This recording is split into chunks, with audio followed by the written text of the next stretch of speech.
Welcome to Successful Philanthropy. I'm your host, Jean Shafiroff, and this show is designed to highlight philanthropic leaders here in the United States and then beyond.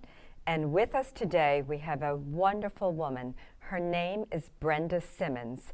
She's a local woman here on the eastern end of Long Island, and she happens to be the executive director of the Southampton African American Museum. She's an advocate, she's a mother, she's had a fascinating life. Let's all welcome Brenda Simmons. And Brenda, thank you so much for joining us today, and I'm such an admirer of yours. And can you tell us, I want to hear first about your involvement with the museum. I understand this museum has been in the planning stages for quite some time. Is that correct? That is correct, Jean. And first of all, again, thank you for inviting me here. Yes, you know, the museum is a very, very special place, and it's going to be a legacy left for the African American community. It used to be a barbershop back in the 40s, and a beautician and a juke joint. You mean the actual physical structure? The actual physical structure was built in 1940s by Emmanuel Seymour, the original owner. And back then, a black owner of a own business was really, really special. And he also built the building as well. So during this time, we decided to make it a museum. You know, Randy Conquest was the last barber who owned the barber shop, and he retired. And we went to the town and we said, look, we want to make this a museum. And they said, really? We said, yes. And so it's been 16 years in the process. It's been a lot of challenges, Jean. And has it opened up yet? I don't think so, right? It's not opened up yet. We've had a lot of little bumps and bruises along the way. We had a contract, unfortunately, who didn't do well. We had to take him off the project, and we had to have another contract bid to come on. But it's due to open. Yes. Drum roll. It's due to open the middle to the end of November this year. 2020. 2020. Fabulous. Yes. I hope it happens. Yes. And yes. Where is it exactly? It is located at 245 North Sea Road in Southampton. Nice. So I've got to take a little ride and do a little exploring. It's the entrance. It's the entrance yes. to the village. It's right there in the entrance of the village. It's right there. And to really everyone here on the eastern end of Long Island. And Brenda, I understand you grew up here in Southampton. You were born here, you were raised here, and you continue to live here. I'm not asking, I don't want to know anything about age or that sort of thing. I'm not ashamed to check my age. No, you're a woman, we keep that private. But I do want to ask you, what was it like growing up here as a woman of color in Southampton? You know, Jean, be honest. I'm going to be very honest, and I want to share, you know, specifically that it was a great migration. I know people know about the Great Migration, and my parents came from North Carolina and Virginia, I would say in the late 50s, early to late 50s. So and before the Civil Rights Movement. Yes, yes. And I have a quick story I can tell you about that, too, that I won't forget. And so I want to say that growing up here, my parents were very protective of us. And really, the story I'll share real quick is they never want us to go down Job's Lane. And I didn't understand why they didn't want us to go down Job's Lane. Your parents didn't want you My to go. My parents didn't want us to go down Job's Lane. And did they never told you why? They never told us why, because back then we obeyed our parents. So we didn't ask why, we just obeyed. But a quick story I'll share again is we were in high school, and I think I was a junior or sophomore in high school, and we did what teenagers do. We had a little stuff to drink, you know, being very honest, you said to be honest, and we decided we're going to drive down Job's Lane. Because what the heck? We're going to drive down Job's Lane. Well, there wasn't a law that said you couldn't drive down Job's Lane. It wasn't, but my parents, I felt like I was being rebellious to my parents, to be very honest with you. I understand. But we drove down Windmill Lane, people who are familiar with Southampton, we turned down Job's Lane, and I'm looking at these dummies in the window with nice clothes on. I'm like, what's the big deal? But we get to the end of Job's Lane to turn left to go down Main Street, and there was a white gentleman coming down, and he said, what are you ends doing here? And I don't know if you want me to say terrible. that word or not, but I have to, like I said, you want to be honest, shared with him that it was nice for him to say that to us, and that's all I'll say about that. And was he just a regular citizen? He was Or just you a don't know who regular he guy, was? just happened to be walking around, a white guy walking around. He saw us driving down. But at that moment, terrible, Jean, terrible But that thing. moment, Jean, I understood why now my parents didn't want us. They were protecting us. They were protecting us.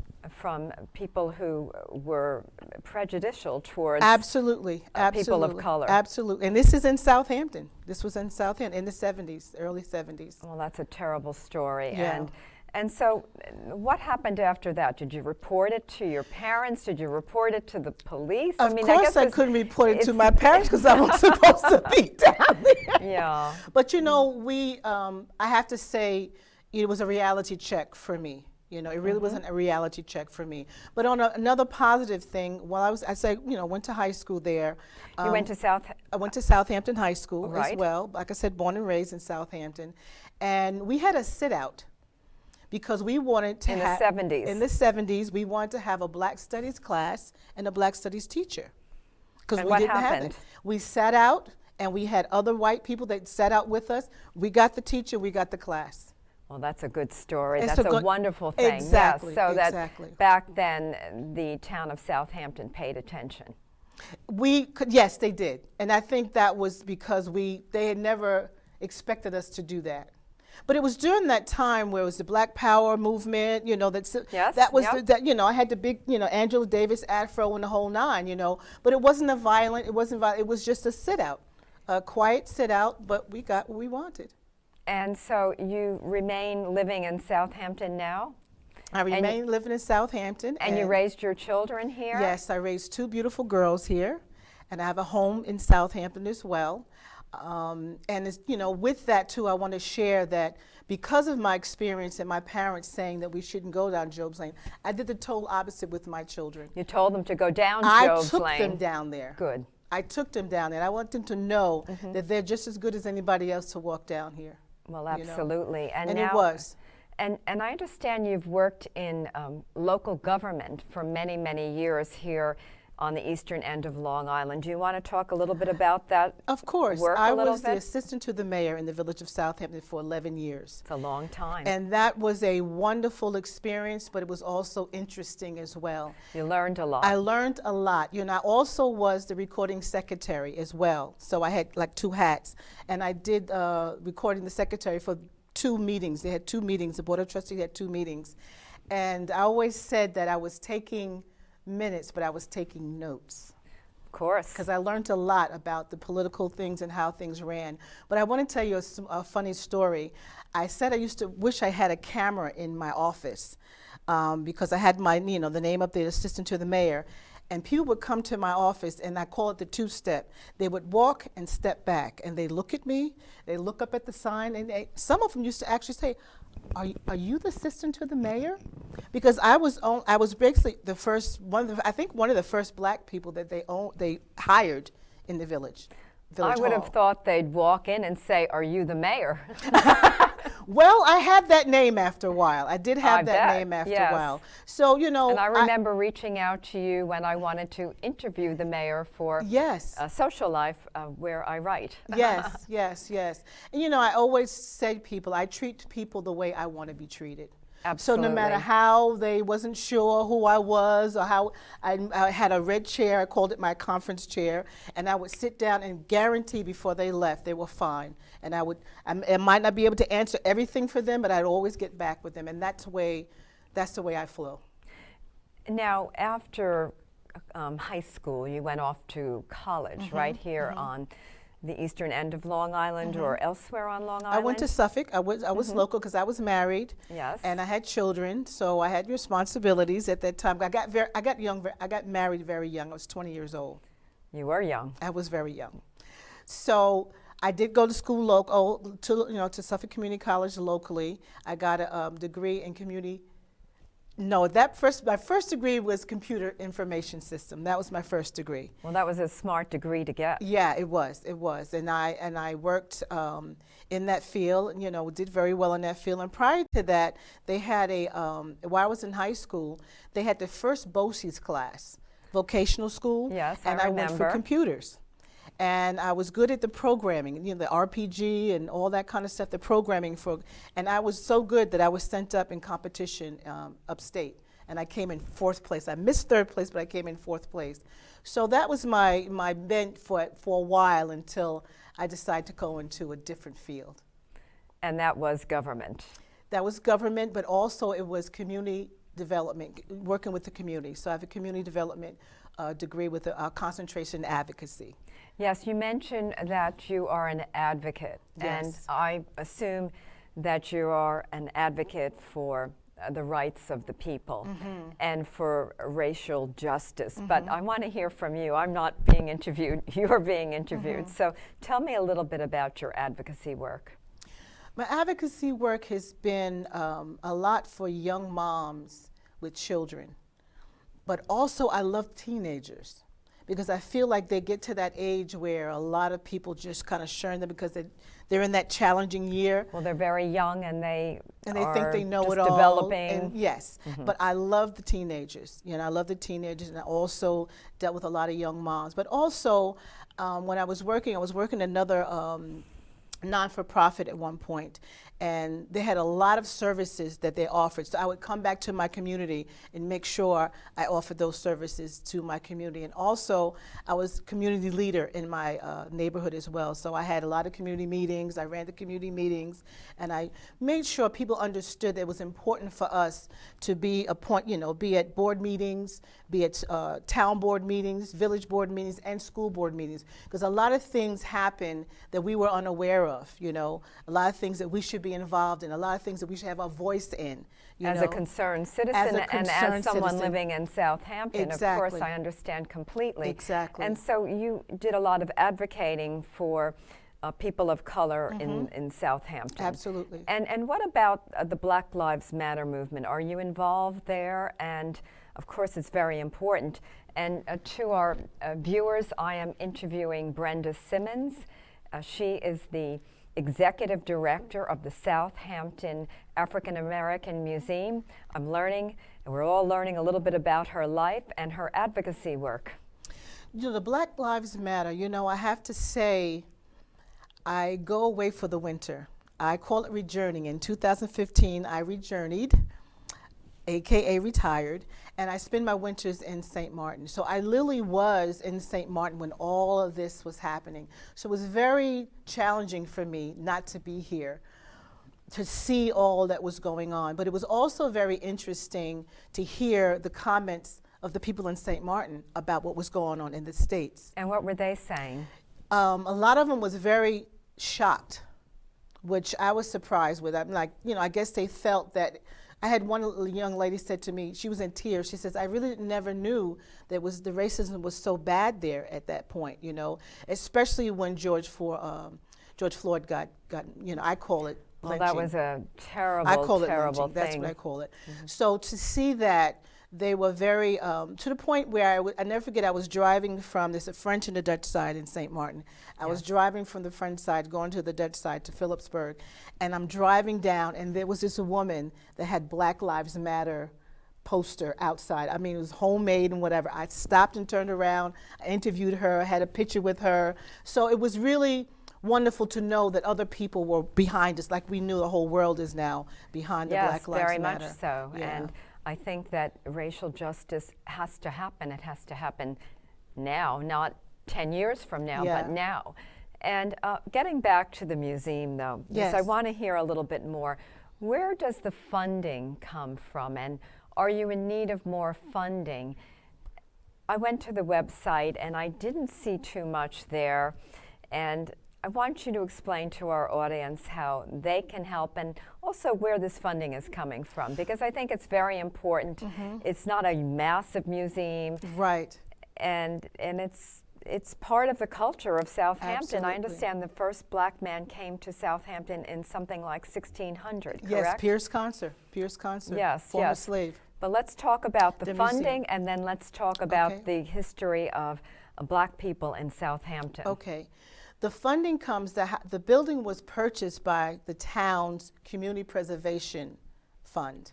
Okay. And it is located on village property.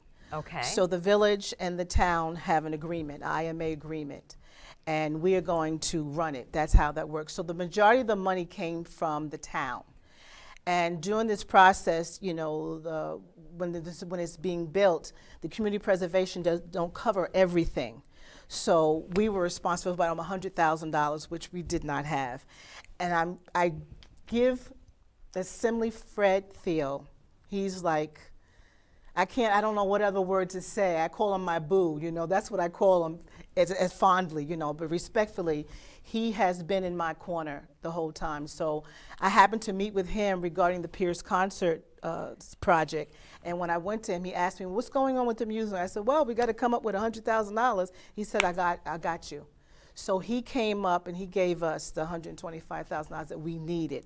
But we still need at this point, it's going to cost us about $80,000, I guess, or 80-something dollars to run and to keep it going. Annually, every annually, year. Yes, yes. So that's going to be, and you that's know, not really a lot of money to run a museum. It's not, because it's a small museum. You know, And it's how many small. employees will you have there? Well, right now we're going to start off very slow, Jean. You know, we're probably going to be open more or less on the weekend. But our Okay. main thing is going to be, we've had a wonderful collaboration with the school system. We've worked with them, you know, we called ourselves a virtue museum, but we had done film festivals. You came to one of our film Yes. festivals a couple of times, and we work a lot with the school system. So we do a lot of collaboration with the school system. To educate the children. To educate the children, exactly. So About the history of the black men and women in Yes. Southampton, Yes. and also, I guess, to give them a sense of pride. Absolutely, absolutely. The young people were amazing. I mean, these were 3rd and 4th graders that we did collaborate with at the time, and we would actually bring them over to the village hall. And we had, the teachers would have them write essays about a black inventor or a politician or whatever, and either they would write an essay or they'd do a drawing. And I would have an art display in the vestibule of the village hall. And so they would do a field day, and they'd come over, and their parents would come to, you know, see their children. We would go down to the boardroom. I would introduce the mayor, and he would give his little spiel, and they would do the whole program, these 3rd and 4th graders. Jean, it was amazing. But they talked about all the different people that they researched, you know. So I did that literally for about 10 years. We had that collaboration for almost 10 years. Oh, that's wonderful. And now, the history of black men and women in the Hamptons. Can you give our viewers a little, in a few minutes? Yeah, the one I want to make sure I mention, being we're talking about the Southampton African American Museum, is Emanuel Seymour. Like I said, they came, it was a great migration that came down from the north, from North Carolina and Virginia, and he came from North Carolina. And what year was that about? I would say, because the history I researched, the building was built, he built the building, mind you, in the 1940s. And we have had evidence of that when they were doing the renovation for the building. They were doing this dig, and we didn't have an archaeological dig, but during the renovation, they found all these different bottles. We found one bottle that was dated back to 1936. And then we found they hit the water main, and the water main from the Suffolk County Water Authority had to come to find the main. They couldn't find it, wasn't on the list, etc. But I have the original water main from there, and the gentleman from Suffolk County Water Authority said it's definitely from the 1940s. Well, that's great. And what about going back even earlier? The history of black men and women in Southampton. Well, a lot of the black men and women worked on the farm. Matter of fact, when they came from South, a lot of them lived on the farms where they worked. So a lot of them lived on the farms, and so they did gardening, they did farming, and a lot of the women did, you know, cleaning and doing the domestic work. And were they free men and women, or were they in slavery? They were, from what I understand at that point, they were free. But talking about Pierce Concert, which we mentioned earlier, born in the 1800s, he was a slave, but he was born technically. He was born free, but they enslaved him. He was 5 years old, and they sold him to a family to work on the farm. And for some reason, Jean, that does something to me to think about. He was taken away from his his mom about it. and working on a farm at 5 years old. I mean, yes, one of the great crimes of this country was slavery. Yes. And we are a free country, but we have a history that's a very upsetting and a history where there is a lot of bad things happened to a lot of good people, Yes, notably people absolutely. of color. But I have to go ahead. I'm sorry. Oh no, but I have to say, you know, I like to give the good stuff too as well. In spite of him being enslaved and sold at 5 years old, he became a steerer and a whaler. interesting. Yes, and I mean, Pyrrhus, I don't know where my camera is, Concer. You have to Google this gentleman. He was just amazing and extraordinary man. He went on the whaling trip, and I'm going to give you the brief story because I want everybody to look him up. He came back, he started his own water ferry business. Right in Southampton, you know where Agawam Park is? Yes. In Agawam Lake, he had a ferry business that he had, taking people from the park over to the ocean to go, you know, to. And what year was that about? This was 18, yes, around 1840s. So that's what I'm saying. It's amazing. It's amazing. And that was his home there. 51 Pond Lane was his home. And, you know, I can't get into that story, but unfortunately, it was torn down. And you document him in the museum, I assume. Absolutely. And we're going to have 3 themes in the museum. We're going to have the Great Migration, we're going to have the history of the barbershops, and Pierce Concert. Because I want to talk quickly about the history of the barbershops, too, because that's where it was a gathering place. You know, back then it was, you know, the segregation. For the men or for the men and the women? For the men and the women. For the men and women. Interesting. But the interview I did with Randy Conquest right here in LTV was, and he explained how they talked a lot about the importance of voting, the importance of education. So it was a lot of great information shared within the walls of a barbershop. And of course, in the beauty parlor, they had a little gossip going on too. But my auntie was the beautician there. So when I was like 12 or 13 years old, I used to go there and answer the phones for her and write appointments down for her. And she taught us how to be a lady. And there you are. There I am. But so it was a lot of wonderful things that happened in spite of what was going on in the world. Right. And how is your community dealing with this pandemic now? Have a lot of the black men and women, have they been affected badly here in Southampton because of the pandemic? Have a lot of people lost jobs? And what can all of us do? I know we have the Heart of the Hamptons food pantry that helps everyone who might not have a job right now, but what's going on exactly? Well, you know, like I said, I actually was in St. Martin during this whole heavy time of the pandemic. But that was very heartbreaking for me because I was there in St. Martin and I heard at least 3 people that I knew who passed away from, you know, the virus. But from what I know now, there are people, my granddaughter, who went to FIT, believe it or not. Congratulations. She graduated and she got a great job, but she got furloughed at first and then she got laid off.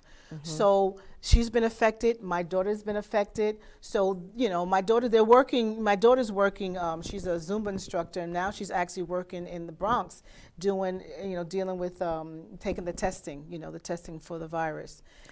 So that's the job that she got, because, she didn't have a job. So yes. Well, I think most Americans have been affected by this. I mean, I don't know anyone who hasn't been affected by the pandemic, but right. and not in a good way. I mean, we had at one point about 38 million Americans out of work, and this is a terrible thing. And now moving forward, I'm not sure where we stand exactly. We're afraid of this second wave coming on, and hopefully we'll get through this sooner than later, and that vaccine will be developed. And we have a few minutes left, and getting back to the museum, because I think it's so important that we show our support. And you have a website. What is the website, and how can people donate? Because I think it's very important that people get involved in donating. And every show I talk about how important it is. If you've got the money, for our viewers, if you've got the money, I believe you have an obligation to write a check or get on the website of a charity and donate. But if you don't have the money, you can always give your time and knowledge. But we have a good cause here. Money is needed. It's not a massive amount. I mean, somebody out here could just open up a checkbook and write that $85,000 check right now to help the Southampton African American Museum. But what is the website? And then is there a phone number that someone could call if they want to learn more and really get involved here? The website is www.saammuseum.org. So it's SAAMUSEUM.org. Say it once more from the beginning. Okay, www.saammuseum.org. So SAM stands for Southampton African American Museum. So if I were just to Google, and of course I've already Googled Southampton African American Museum, I'm assuming the website just comes up. Yes, correct? and it comes up and you can donate. There's a part there you can donate. Okay. Or you can send your check to P.O. Box 2263, Southampton, New York, 11969. And all are welcome, all are welcome. Right now we're going to really need also funding. We want to put cameras in there. We need funding to do computers, to put computers inside because, like I said, we're going to be doing a lot of educational programs for people. And we're also going to do a lot of programs for our community. We have a woman on the board who works for the IRS, so we're going to do a lot of webinars about, how to, do what you have to do for the IRS. And we have a teacher that's there, that she's on the board. So we have a lot of things that we're going to definitely do with the community. Brenda, thank you so much for joining us today. And I'm looking forward to that opening at the end of November 2020. I'm very excited for you and for really the entire eastern end of Long Island. And thank you again. And this concludes this Successful Philanthropy show. I'm Jean Shafiroff, your host. I'll see you next week.